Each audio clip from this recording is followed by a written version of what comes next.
Each week, I sit down with the innovators and builders shaping the future of crypto and Web3. This isn't about scratching the surface. We dive deep into the challenges, breakthroughs, and lessons learned, and applying marketing strategies to Web3. Together, we explore one central question: how do we grow Web3 in a meaningful and sustainable way? Growth isn't a sprint, it's a process built gradually, step by step, block by block. I'm your host, Peter Abilla.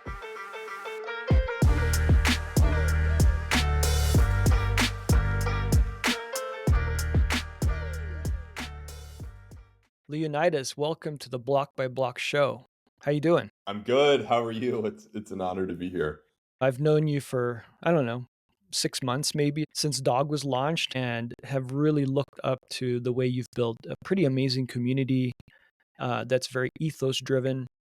And so for this podcast, I'd love to talk a lot about Dog, about what you're up to, kind of what brought you into blockchain in general, and really your start in NFTs. I think you've built a name for yourself in the NFT space, and then later Ordinals. And so maybe we can start there. Like, what brought you? Well, I guess what first drew you to the world of blockchain, and then eventually NFTs, and then Ordinals. Yeah. Look, it's a great question. A lot of people actually don't know this. I so back in 2014, I was a freshman in college, and I kind of saw just this kind of Bitcoin thing happening. Was almost exclusively attracted through just the number go up aspect. I thought it was like a fascinating investment. I had never seen a chart that looked as kind of gnarly as this run up Bitcoin had done in 2013, right? So I was like, how do I buy this thing? So you go to Google, type in how to buy Bitcoin, Coinbase pops up, and I bought my first couple Bitcoins, and you know it's uh it's an interesting experience, kind of being able to go back in time and think about like what was it like when you were new to the space, and it kind of gives you a different perspective. We're veterans now, so it's very hard for us to like maybe have empathy for like the new people hearing about crypto. But man, I knew nothing for the first couple of years, and very much just I was a coin collector. Now I'm this like digital coin collector with Bitcoin, and I held my Bitcoin. And then I'm a software developer by training. So when Ethereum came out, I got super interested in that. Ended up working on some various software projects related to Ethereum. Never, there was no token released or anything like that. But yeah, I played CryptoKitties when they came out. I got to mess around with all the dApps that came out. Just got deeply into Ethereum, and ultimately got super into NFTs. So when 2021 rolled around and NFTs really had their moment, I was kind of already there, ready, understood what NFTs were. I'd been holding CryptoKitties for a long time, and yeah, pretty much just like quit my job, went full into NFTs, like kind of like they tell you not to do. Don't go all in. I basically went all in, and um, started collecting. I've collected thousands of different NFTs on obviously Bitcoin, but also Ethereum, several other blockchains, and yeah, really was specifically focused on studying and researching the history of NFTs, and that actually brought me to Bitcoin because at the time, 2021, it's almost all Ethereum, right? Like almost, if you wanted to create an NFT of value, it had to be done on Ethereum, and obviously that's changed, and we can talk about that. But through all of my kind of research, I did find that there was this early experiment on Bitcoin called Counterparty, and we just have to give a lot of respect to those guys who are really pushing kind of art on chain, crypto art on Bitcoin. A lot of that actually started on Bitcoin, believe it or not, back in 2014, 2015, 2016, 2017, and laid the foundation for what is the kind of modern NFT space. And then through all of that, through all of my collecting, this is now summer 2022. I met this guy, Casey Rottermore, right? He's pitching me this idea of numbering Satoshis, and that people might want to collect old Satoshis because he knew that, I'm interested in old NFT collecting, early NFT collecting. And just there's a small community, myself, a bunch of others, and he came to us and just got to know him through that. He was like just thinking through what would it be like to collect old NFTs? Would anybody even care? It turned out we did care. So I got to interview him back in 2022. Of course, Ordinals comes out January 23. I'm like checking out the ordinals.com site. There's only 20 inscriptions on it. Nobody really cares. And man, yeah, it's like probably about maybe like when there was a couple hundred inscriptions and I saw the 4 Megger that Udi had done, I was like, wow, this is definitely actually going to be something. Hmm. And it's not just the old sat collecting, but it's now these like on-chain inscriptions. It's like a very powerful narrative. It's a full NFT standard on Bitcoin. And man, I went all in. I was like, I have this love for Bitcoin. I've always had a love for Bitcoin, and to be able to collect, fully on-chain NFTs on Bitcoin, it's just you didn't have to really pitch me on it. It was just so intuitive and obvious. So basically, kind of left the Ethereum NFT space, fully pivoted, started a company called Ord.io with my friend Zach. Uh, right then. Um, Deployed a bunch of capital into buying a bunch of inscriptions.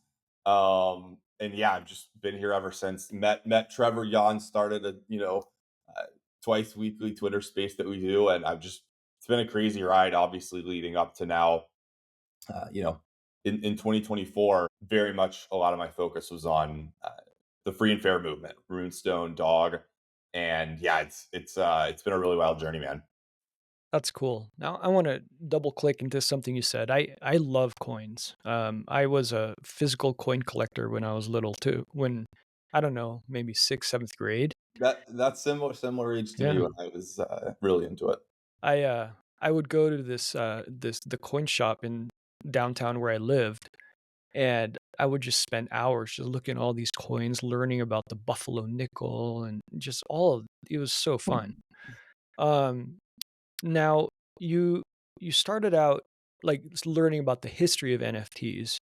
In your study of the history of NFTs, like what were some things you learned?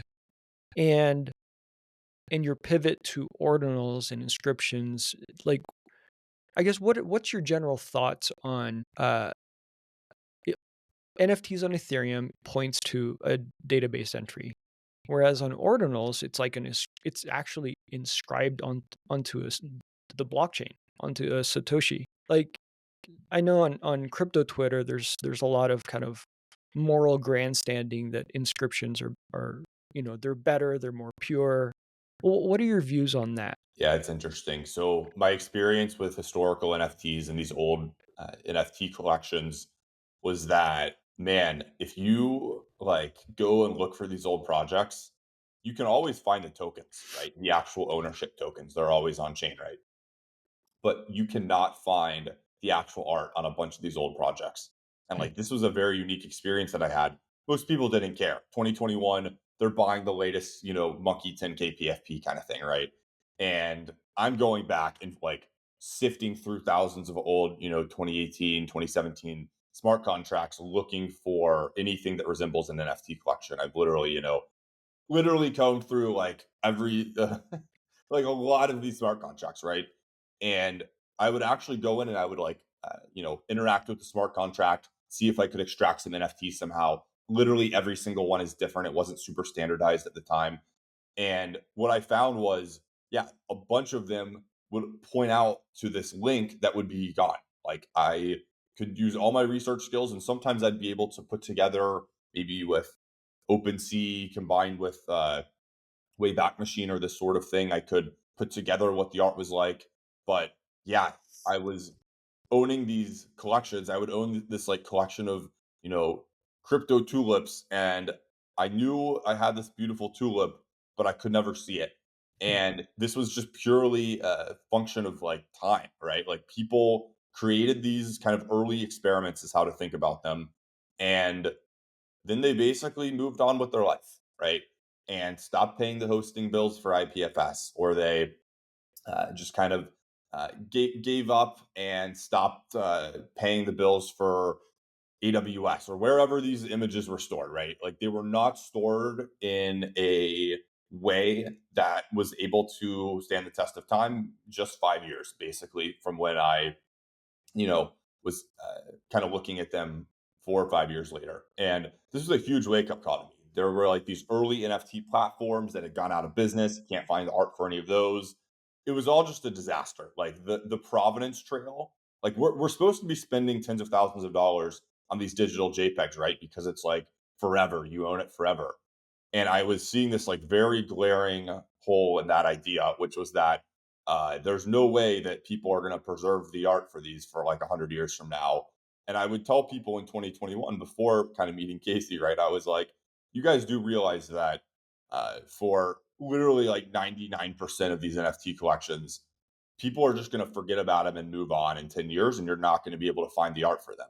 And I think that actually went against what people thought they were collecting. I think people kind of intuitively, there wasn't enough of a conversation about on chain art going on. People thought they were collecting something that probably was on chain or IPFS was forever or this kind of thing. And that was just not my experience. Like, practically, when you actually run that experiment for 5 years, that is not how you store things well. So I actually had already liked on chain NFT art from Ethereum. People did do that on Ethereum, actually, like CryptoPunks had been put on chain. I collected some early on chain generative art. On chain Monkey's another great example, but it was still more of a niche thing.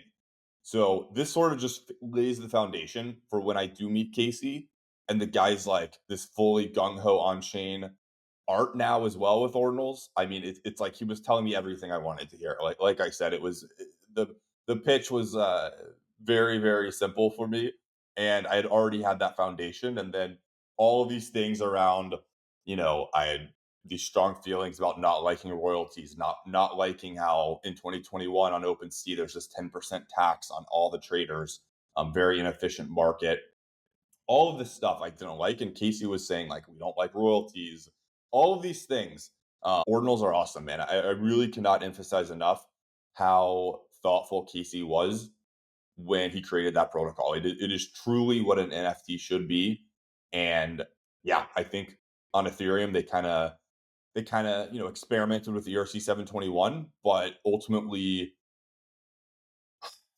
created something that just is not durable. That it's just the reality.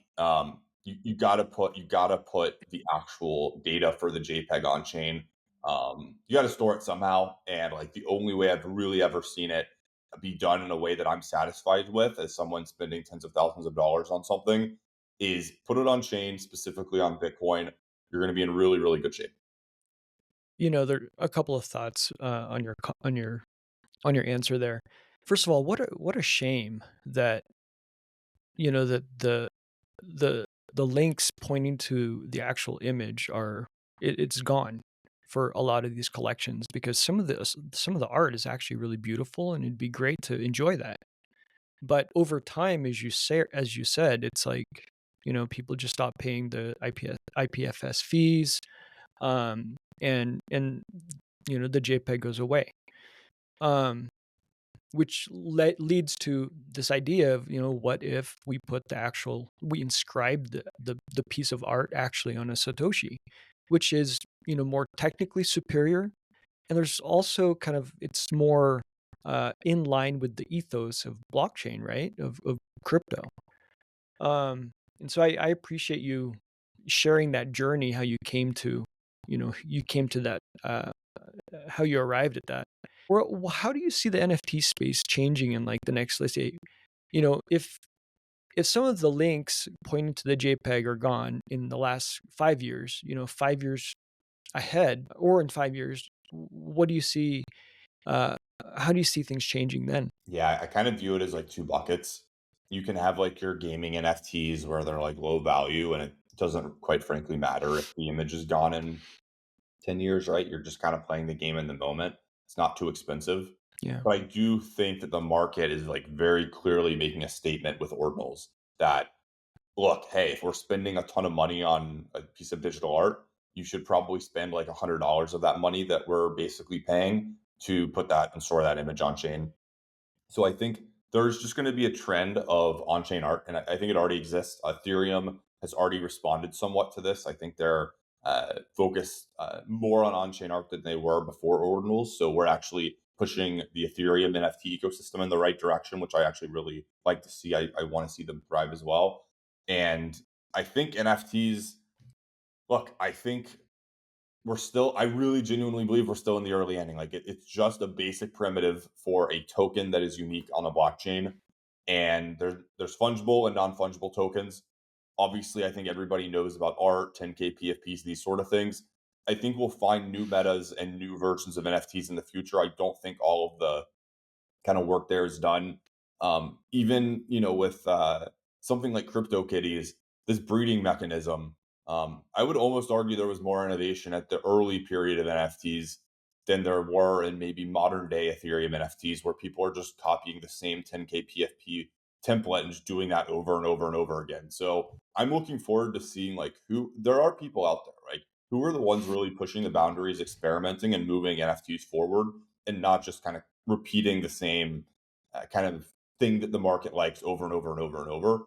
These are always the people that I just kind of deeply respect. No, I'll pick on Kevin Rose here. Like, don't have that much interest in like collection like Moonbirds, where Kevin Rose is this famous guy. He's seen that 10K PFPs are worth billions of dollars. There's millions of like 10K PFP tokens out there now. And Kevin Rose like releases his Moonbirds project. That's like him. That's like his big innovation. It's like not really. You just made another pixel art looking 10K PFP on Ethereum that really didn't innovate. Um, I'm looking to find the guys that are like in the trenches in like 2016, like figuring out how they can use a blockchain to like store their art on chain. When you find those guys and then you see the experiments, I mean, that is the really like cool stuff that I love. And Ordinals brought that back for me. Like I had lost that with the modern Ethereum NFT space. There wasn't enough of it. It was people just trying to basically grab money as quickly as possible. And then you come over to Bitcoin and people are all of a sudden trying this like crazy, recursion stuff and inscribing on sats. And like, this is the kind of stuff I'm into. I'm like, we're pushing the space forward. And I think we're still pushing the space forward in Ordinals. And there's a lot of kind of innovation left here, and I'm interested to see, what really comes out of this like 2025 bull run cohort. I think there's a lot of great OG collections. I think we'll have more collections mint out, and I'm interested to see where people can kind of take this technology and be creative with it. Yeah. You mentioned CryptoKitties. I was at ETH Waterloo when the Wow. when CryptoKitties was Yeah, when one of Dapper and Dieter Shirley and those guys were doing their kind of hackathon. yeah, well, I remember during the readout, it's at the end of the hackathon, all the teams kind of do the presentation, right? And I remember when they did the CryptoKitties presentation, there was kind of a weird, like, response from the crowd. Like, some thought it was kinda silly, others thought it was, like, just breathtaking, like, breathtakingly, new technology. I was just kind of in the middle, I just didn't know what to think of it. And then, fast forward, um, I'm reminded of the quote that, really new technology initially seems like a toy, Right. and then the use cases are kinda silly until they really find, like, a real use case that will, like, serve humanity. And so I'm reminded of that everything you see initially might seem like a silly toy, but turns out to be, like, a big deal. And so I just got reminded of that when you shared Well, what you're that's pretty epic. You were there living through what I would say is a really pivotal moment yeah, in NFT's history, man. Like that's the like really obviously CryptoKitties, cool project and all, but the big thing was to develop CryptoKitties, they also developed the ERC 721 standard. Like that was the first smart yeah, contracts on ERC 721 that they were, showing off there at ETH Waterloo in that hackathon. And that yeah, was obviously the foundation that allowed a bunch of other people to come along and not have to do what the Larva Labs guys and all the people before them had to do, which was, code a custom, essentially ERC20 contract into non fungible tokens. They just use this template ERC 721 and then they're off to the races. And you got to give credit to the Dapper Labs guys, Roham and the team for doing that. And you lived through a cool moment there. yeah, yeah, no, that's cool. I mean, there's been several cool moments. I used to go to a lot of ETH hackathons. Another one was ETH New York. I think it was 2018, something like that. But it was shortly after kind of the whole DeFi kind of, DeFi summer. And at ETH New York, the winner was the 1 inch team. And it was pretty wild because some many of us had dabbled in DeFi, and then the 1 inch team, they did their presentation. There were two guys there that I remember. They did their presentation on kind of aggregating.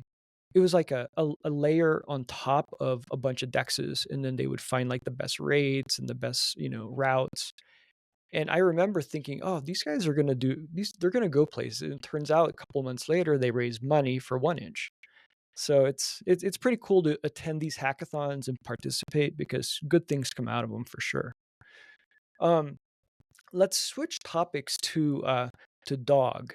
For those that are listening that maybe aren't familiar, they're not familiar with the dog meme coin. Can you tell us a little bit about that and maybe talk about the Runes Meta protocol too? Yeah, so if somebody's like not familiar with dog, it also means that they might not be familiar with the fact that we have meme coins on Bitcoin. Like this is actually kind of like news to a lot of people, right? Like Bitcoin in a lot of people's heads is just this kind of older blockchain that has one currency, BTC, on it. And I think most people have obviously heard of that, but they don't realize there's now this entire on-chain economy and ecosystem of tokens. And in that ecosystem is this protocol Runes, which is how we launched fungible tokens on Bitcoin meme coins. And yeah, Dog was one of these first Runes that was launched. And Dog is it's the number one meme coin on Bitcoin. Okay, I don't want to misquote here, but I believe we are higher market cap than Ordi. So we can say that we are the number two token on the Bitcoin network after, okay, hang on. Ordi is 527 million market cap. What is Dog? 26? No. Okay, so all All right, $1 million short. We're technically the number three fungible token on Bitcoin right now. It goes. Oh, that's brutal. I shouldn't have checked. It currently goes BTC and then Ordi and then okay, we jumped to 529. While I was speaking, we flipped Ordi, so we're back to number two. But yeah, bottom line, Bitcoin has fungible tokens. Dog is a meme coin on Bitcoin, and it is the number one meme coin on Bitcoin. So every blockchain has a dog coin. You've got Ethereum has Shiba Inu. There's WIF and Bonk over on Solana. And then on Bitcoin, obviously, we have to have a dog coin, and we call that dog coin Dog. So, yeah, that's super high level. Believe it or not, Peter, I have to kind of explain to people this because a lot of people are truly very surprised to hear that we have meme coins on Bitcoin. So, yeah, Dog is the number one meme coin on Bitcoin, and obviously there's a lot more to it than that. But yeah, at a super high level, it's a Bitcoin meme coin that was airdropped for free to the kind of OG Ordinals community earlier in 2024, and since has been a really fun journey that we've been on. Yeah, and I've been super grateful to be part of it. And it's been so fun the last, I don't know what, 6+ months where, the community has really come together to support this movement of free and fair. Tell us about you launch Runestones, which was an Ordinals collection that was airdropped. So each those airdropped to the original Ordinals participators, right? Something like that. Yep, exactly. Um, and then you later launched Dog, which is a fungible token on Bitcoin on the Runes Meta protocol, and it was a certain number of dog tokens were airdropped to Runestone holders, 860,000, I think, something like that.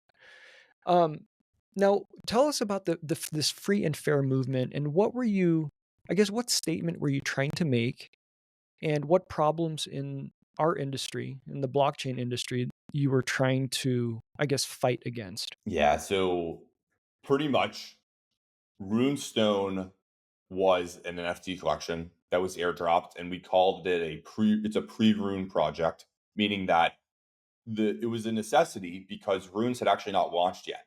So by owning a Runestone, 112,383 Runestones were airdropped, one to each wallet of all of these OG, Bitcoin Ordinals collectors, kind of early pioneers, users of the Ordinals protocol, and each of them got 889,806 dog airdrop to their wallet. So totally, completely free. And the kind of initial inspiration and idea, it was purely about, I wasn't planning on launching or being involved with any sort of like meme coin or NFT token release or anything like this. I'd always just been a collector, but ultimately decided, look, what if we just ran this like super crazy experiment? If it fails, that's okay. We're just gonna stick to our guns on this. Let's run a crazy experiment and see how far on the end of the spectrum and how extreme we can go with doing things the way that like Satoshi Nakamoto would have done them, and just staying as true as possible to the retail investor, to the ethos of Bitcoin. And ultimately, what that manifested itself, like that general idea manifested itself physically into runestones and into dog. So this ultimately meant, look, like these are not like rocket science things to figure out. It's like, go talk to literally anybody in crypto and ask them, like, do you like when somebody launches a token and the team owns 50% of it and then they rug you, right? Like, the answer is nobody likes that. So it's like, okay, obviously we're going to do the exact opposite. Like, whatever the opposite of that is, that's what we're going to do. So ultimately, full decentralization, full transparency, trying to literally be as fair as possible with this distribution. I believe it's very important in crypto. A lot of projects go off the rails before they've even, like, way before they've even launched. They've already screwed up the entire future of the project because they have this like super rigged distribution. And I can break down just basically many different projects and explain, kind of what's going on behind the scenes, and basically how retail is ultimately buying the bags of, it's usually VCs, insiders, KOLs, influencers, whales who got access early, this sort of thing. This is very much how the ecosystem on Solana runs. You are rarely ever the first person hearing about it if you're just the average retail investor. Dog flips that equation upside down, just instantly airdrops hundreds of millions of dollars of value evenly across over 100,000 wallets. And that's like a super special thing. So specifically, I very much do not like this idea of having teams for for non-utility projects. It's like, it is a literal, by definition, non-utility project when you're a meme coin, right? Like, there should be nothing other than a ticker and a meme coin. Not a fan of this whole thing of adding a team, and then trying to build a bunch of utility. I've literally never seen this work for meme coins. It's very silly. I do not like long term kind of the implications of having this non-utility token where there's this sort of team that's viewed as being in control of it, because inevitably they end up screwing things up. They sell the token and then everybody fuds it, or they rug, or they do something the holders don't like. I want my tokens like Bitcoin. I don't want there to be a team. I just want it to be Bitcoin. I want to feel like I own Bitcoin. I want to feel like it is everybody's token. And very much, very, very important that there's no team. So Dog, Runestone, there is no team. It's a fully volunteer initiative. A bunch of people donated their time and capital to make that happen. And then there's this whole thing with Peter, you'll know this, right? The centralized exchange listing fees. The top, exchanges in the world are essentially, imagine them as like guardians of liquidity, where they've sort of hoarded a lot of liquidity, and you need liquidity as a token. It's very important. And they charge these exorbitant kind of listing fees and essentially max extort value from projects. So I always, like, in my, like, earlier years would have been like, okay, well, if you're a centralized exchange, you love your customers. So your listing team's only job is to just curate the safest, best projects so that your users have access to buy great tokens and great projects that will go up in value. And man, like, is that not what's happening in the market, right? It's like so the opposite of that, that it's like extremely, it almost kind of makes you like disappointed and just like give up on crypto level. Like, it's almost depressing to me to even think about this topic, because the market and the kind of situation with the listing fees is just like super, super demoralizing. You've got the largest, it doesn't matter how big the institution is, you've got the largest institutions basically extorting every founder every project for, many millions of dollars just to get a listing. Um, and unfortunately, what that end result is these decentralized projects, the ones like Satoshi created, Bitcoin. It's very hard for them to get on centralized exchanges because they don't have a team. They're not willing to fork over a bunch of tokens to the centralized exchange, right? And yeah, like, don't be naive. Like, this is very much kind of a rigged game. And what centralized exchanges are doing with these listing fees is they're actually encouraging bad behavior in the market.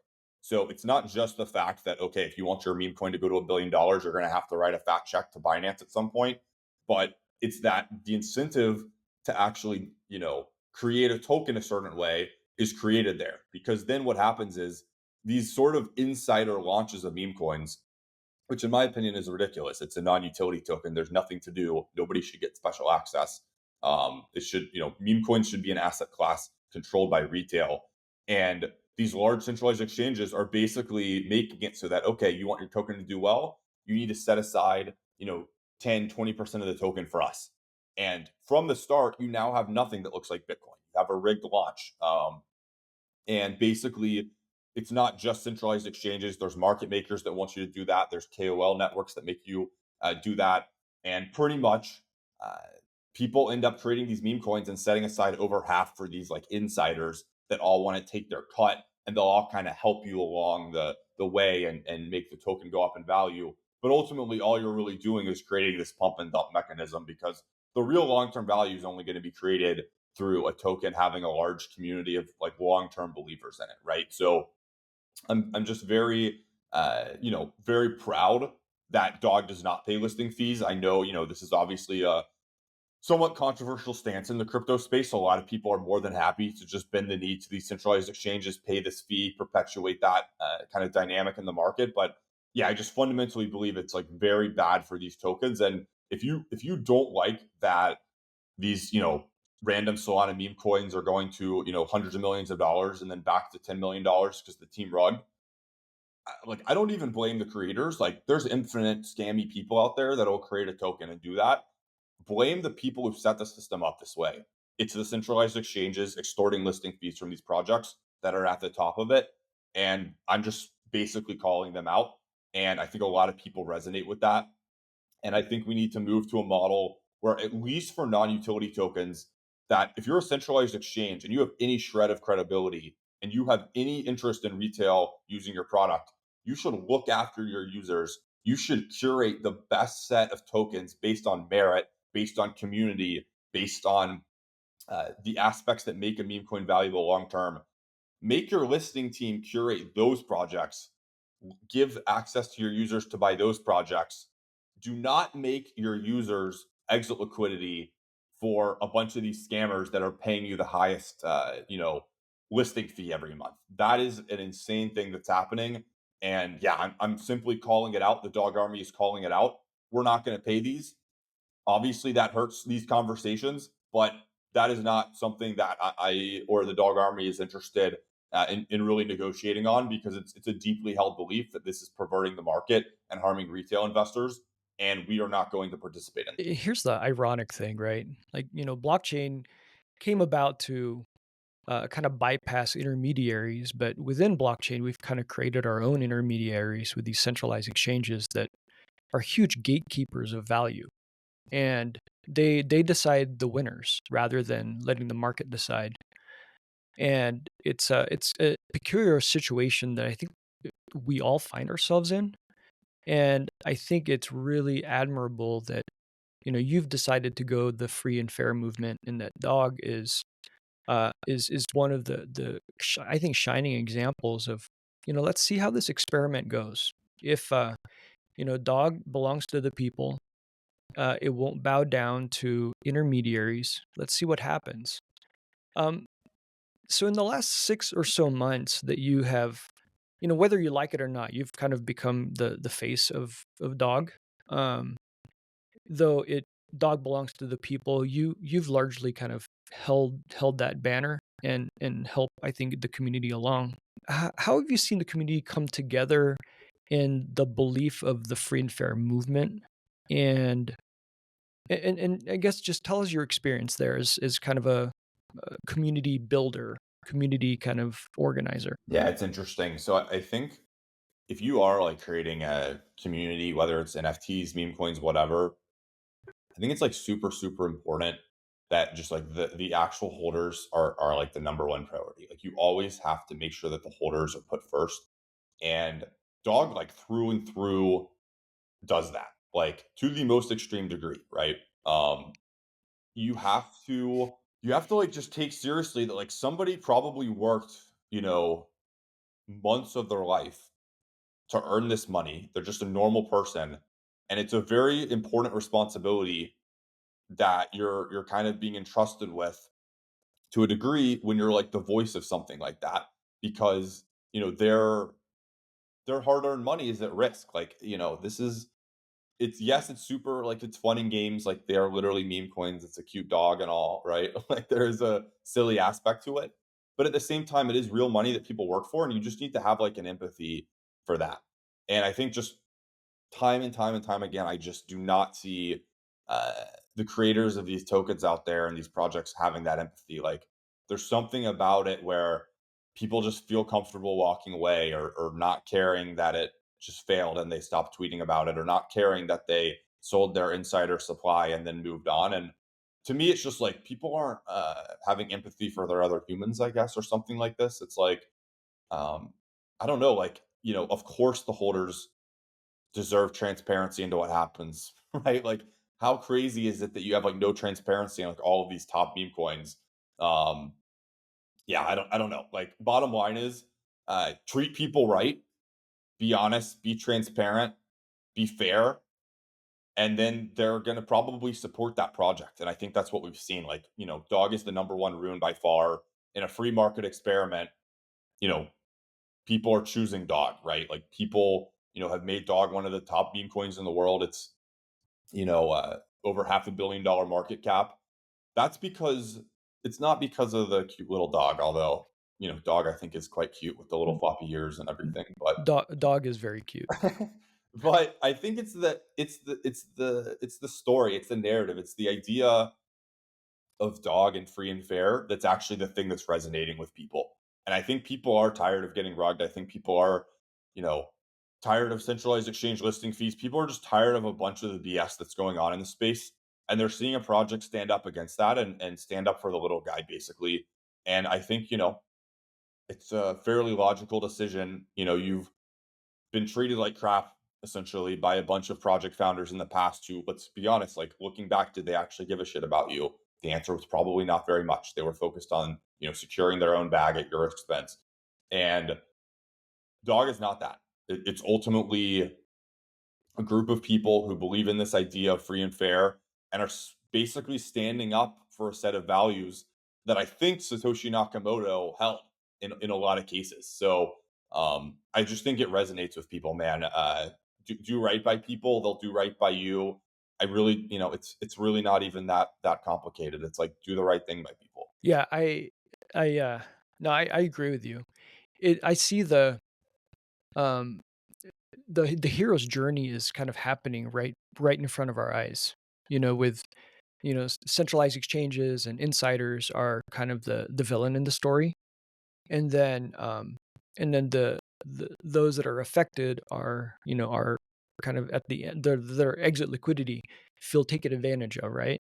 And then Dog comes in almost like is a very redemptive arc that, hey, it doesn't have to be that way, guys. Like Dog was launched free and fair, airdrop to runestone holders, and we don't bow down to, the powers that be. And so I'm like we're seeing the hero's journey happening in real time, and it's exciting because there's power in story. And this story that's literally happening right in front of our eyes, we don't know the end of it yet. So it's like there's quite a bit of drama and it's exciting. Um, and if you really believe, Dog will win out in the end and the free and fair movement. It's not just like the Dog army, right? It's like the movement behind it, which is, and we think it's going to win. Quite exciting. Yeah, super exciting. Like I like to say, Dog was born out of necessity, right? It was Yeah. not. It was not that we all just wanted to have a fun little meme coin. Dog like was our hand was forced. Like retail had to do something. Like the market had become so deeply corrupted by insiders and institutions that retail had to stand up. And I think if we want to have this meme coin super cycle, as a lot of people want to call it, we cannot let these insiders and institutions just lay waste to the market. There will never, I promise you, there will never be a meme coin super cycle until retail reclaims this asset class. Dog is the reckoning day for these guys who have basically been, yeah, preying on retail for way too long. And, moving into the meme coin asset class, it's like, how, like, this is a bridge way too far for me. And Dog is the antidote to this. Like, if we send Dog to the moon, right, we're going to make a very, very loud and clear statement, and we're going to change the market dynamics and change this industry and set precedents for you want to create a valuable meme coin, it's got to look like this. That is what I want to have happen here. Long term, I want to put these centralized exchanges out of business, to be completely honest with you. But that's going to take a long time to move everything on chain. In the short term, in the next 5, 10 years, they're still going to be relevant. And we need to do something. Dog is that thing that was done out of desperation and necessity to change what is deeply broken in our industry. I agree. Let's talk about something really quick that I think has been uh, happening in the public domain that's been quite interesting for me. So AIXBT is an AI agent, and AIXBT seems to have a love affair with dog. What's going on there, you think? Yeah, look, it's I haven't done like the behind the scenes kind of picking apart the tech stack and like how AI XBT is actually functioning. But I would imagine it's basically just slurping up a massive amount of tweets every day in on crypto Twitter. And I would imagine it slurps up a lot. I mean, we tweet a lot. If you need to know one thing about the dog army, it's that we go to X every day and we post a lot. And I think it literally has just been trained on millions of tweets of like, dog propaganda that we've put out over the past year. And I think that that's kind of turned bullish. It's like, people will ask it about some meme coin, but it's like it may have only seen like a few hundred, tweets about it. Probably in its model, we have like successfully psyop brainwashed this thing into liking dog. It's probably just that. It's like it sees that so many people are bullish and the sentiment is so strong, and it's seeing us, roasting people in these debates that happen about it. I think it reads all of that. And it's just like, yeah, of course these guys are right. Of course rugging is bad. Of course there should be transparency. Like it sees all of that. And it's, I don't, it's hard to know like what's going on inside an LLM when it spits the stuff out, when it spits the text back at you. But whatever it is, I mean, it's clearly seeing that there's a group of people here that are onto something, and it probably sees our virality in some regard, and it's kind of a no-brainer for it to support that. And yeah, I mean, look, it's gotten a ton of engagement itself from Dog. It itself has benefited from what we call the dog effect, which is when you put $ dog in a tweet, you get like 10x the engagement, right? So that's very much held true with AIXBT as well.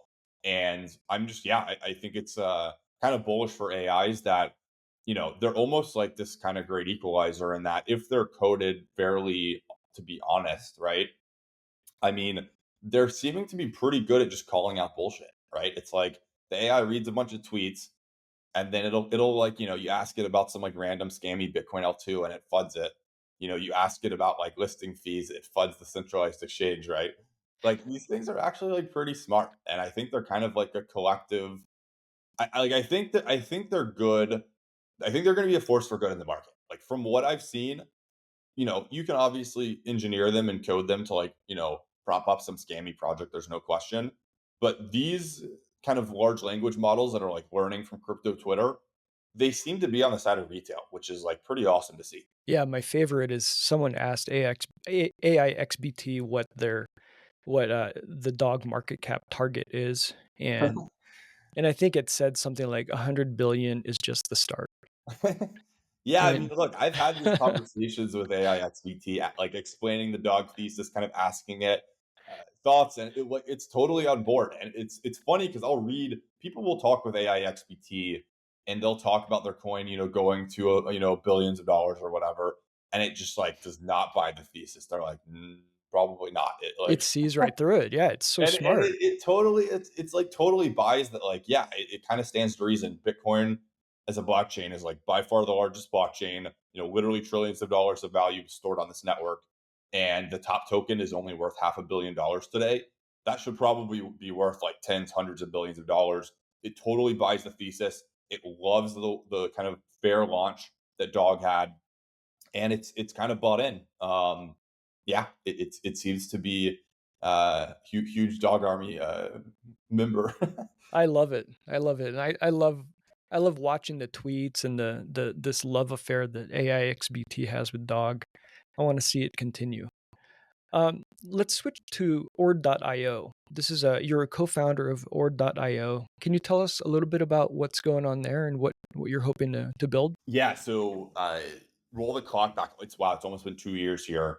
Um, my friend Zach and I had this idea. Let's launch an Ordinals Explorer. There was kind of ordinals.com, and we were like, let's launch a version of ordinals.com, but let's add more searching, better filtering, a bunch of these kind of deeper queries that like I was in just already wanting to do myself. It was almost built just for myself and Zach, right?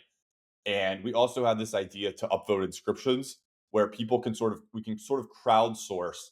You'd scroll through ordinals.com in the early days, and you would just have to like scroll through tons of garbage to find like something really cool. And I found myself spending hours and hours a day scrolling through ordinals.com, mesmerized by all this like really interesting stuff that people are inscribing, right? Inherently it's going to be decently interesting because there's actually a cost to doing it. It's not just free. So ultimately we built that. We launched it in March of 2023, and yeah, man, it's like it's this top ordinals explorer that people go to explore ordinals. We were the first explorer to kind of mark these sats that an inscription is on as being rare, so we introduced this feature shortly after launching called sattributes. That's been a huge hit. We since helped, Magic Eden and many others in the ecosystem adopt this attribute standard. And, you can see, for example, for the first time on Ord.io, like, hey, my inscription is on a sat from block 9, or my inscription is on a pizza sat. Like these were kind of very novel things at the time, even if now they seem like kind of more normal. And that was like a really, really, you know, uh, awesome thing to get to be able to contribute to in the ecosystem. And then, fast forward a little bit here, we've been adding more social features. You can reply to inscriptions, but also, runes come out, and we're like, look, I'm a massive Casey Rodamore fan. Like, let's just be honest, I'm a fanboy. And what he creates, the way he creates it, I mean, it's very much how I want protocols to be created. He kind of embodies a lot of the values that I, very much uphold. And when he announced he's launching runes and then launches runes, I'm like, as a company, we got to get behind this. Like, we got to support this. I believe in fungible tokens on Bitcoin. I believe in this standard. Let's support it. So yeah, pretty much we uh, build out exploring for runes. We built out the ability to mint these tokens. So if people don't know runes, the way they're created is you put them on chain and then you actually kind of mint them from the Bitcoin miners, right? So that you're not sending money to the creator. And then, yeah, we've had this really successful platform of like people going. You can explore the top tokens. You can see in real time in a feature we call it block vision, where you can see exactly what's going on in a Bitcoin block, in upcoming Bitcoin blocks and recently mined Bitcoin blocks. You just go to org.io/runes. Anybody can check this out right now and see what's going on. And like it's very much a tool to discover and explore the runes that are popular and minting out. There's not much runes minting right now. So it's maybe kind of block vision's boring right now if you looked at it. But when runes are minting and super popular, man, it's like it's really fun to just go to org.io and kind of watch all the action going down. And then we introduced degen chat. So every rune, every Bitcoin meme coin has a token gated chat for the holders, embedded into the site that you can go chat. So like Dog Army has a chat where I'll hang out with people. You can go and talk to the Dog Army there if you're listening to this. Go say hi in the Dog Go to the Moon chat on org.io.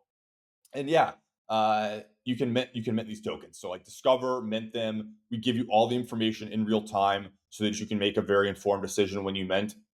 And we actually just the other week released kind of an update on our pricing where if anything is 0.01 BTC or less, so the order to mint runes is 0.001 BTC or less, so basically $100 or less, you don't have to pay any platform fees. So it's actually the vast majority of people are doing runes mint orders of $100 or less.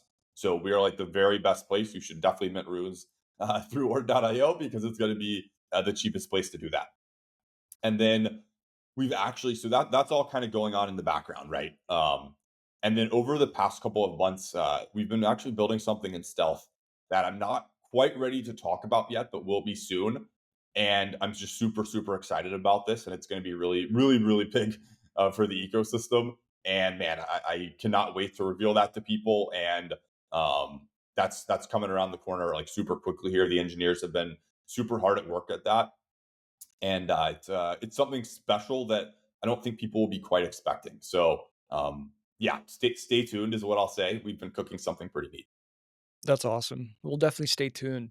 Now, you mentioned you built Ord.io really to serve you had some um you needed an explorer and the current explorers weren't meeting your needs. And so you and Zach built this thing for yourselves, but it turned out to be a product that others also wanted. Does that summarize kind of what you said? Yeah, I mean, literally, that's exactly what happened. It was like, man, like I need a better Ordinals Explorer.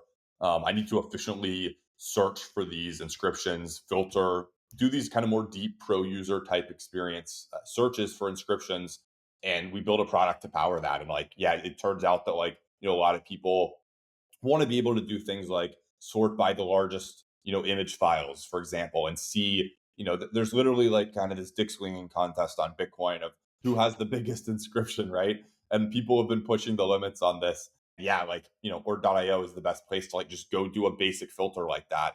It actually like you couldn't do that at the time. So there's all sorts of deep filtering and sorting and searching that you can do that. That's really cool. Now, did you do some user research or customer development as you kind of figured out, what kinds of features should this Ordinals Explorer have? Did you talk to users to identify what those were? Yeah, it's interesting, right? So I think like when you start a company, when you start a kind of MVP product for, some idea you have in software, the number one thing you're supposed to do that a lot of people get wrong is like they don't talk to users, right? They kind of don't, they're not in touch with their users. And, I think Twitter can be a waste of time. But if you are a founder of a startup, specifically a consumer startup, I mean, Twitter is like X is the best way to actually talk to those users. So like literally, what am I doing all day on Twitter? Yes, you could just say I'm like, scrolling through and interacting with like people, and yes, I'll, be silly, and yes, I'll do some crazy bull posts about dog. But I'm also, really interacting and engaging with the Ordinals and Runes ecosystem and kind of having this more deeper understanding of the, individual who is here, the problems that they have, the challenges that they have. And, that is like very important. I think every founder of every kind of crypto startup should spend, you don't have to spend an insane amount of time like I do, but spend like 15 or 20 minutes a day on X, just engaging with your users, talking to the community.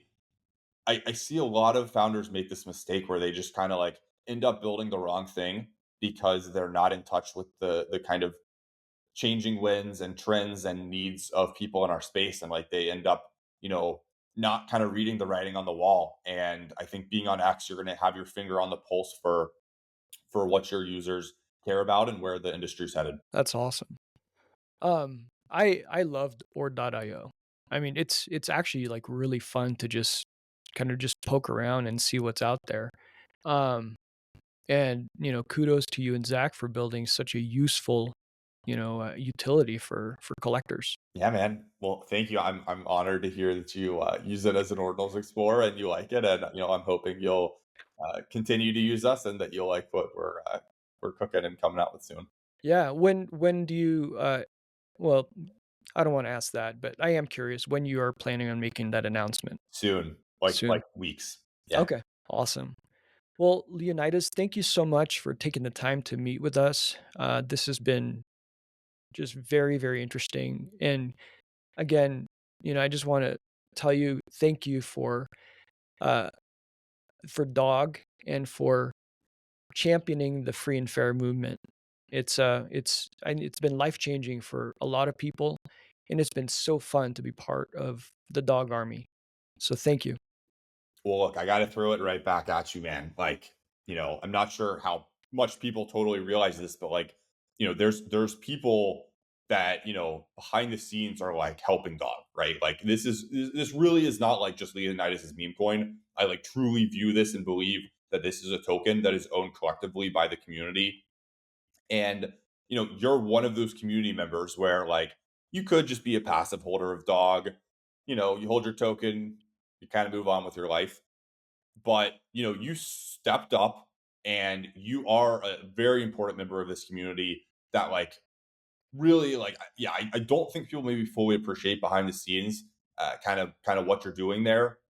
But look, man, you very much have helped this community and like have just been a loyal community member, man. And it's like super honored to just be in a community with people like yourself that are willing to volunteer your time, right? Like nobody's asking you to do this. Like you don't have to do anything, right? Like I'm not paying you any money or anything like this, right? So just yeah, man, it's an honor to be in a community with people like yourself. And as long as this community has people like you who step up and kind of support Dog, especially from behind the scenes, I think we're going to be in really good shape here.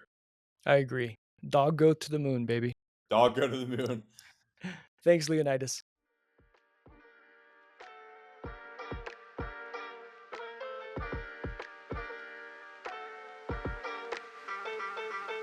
Thank you for tuning in to Block by Block. We hope you enjoyed today's episode and found it valuable. If you liked what you heard, don't forget to subscribe, leave a review, and share this episode with your friends or with anyone who enjoyed the content. We really appreciate it.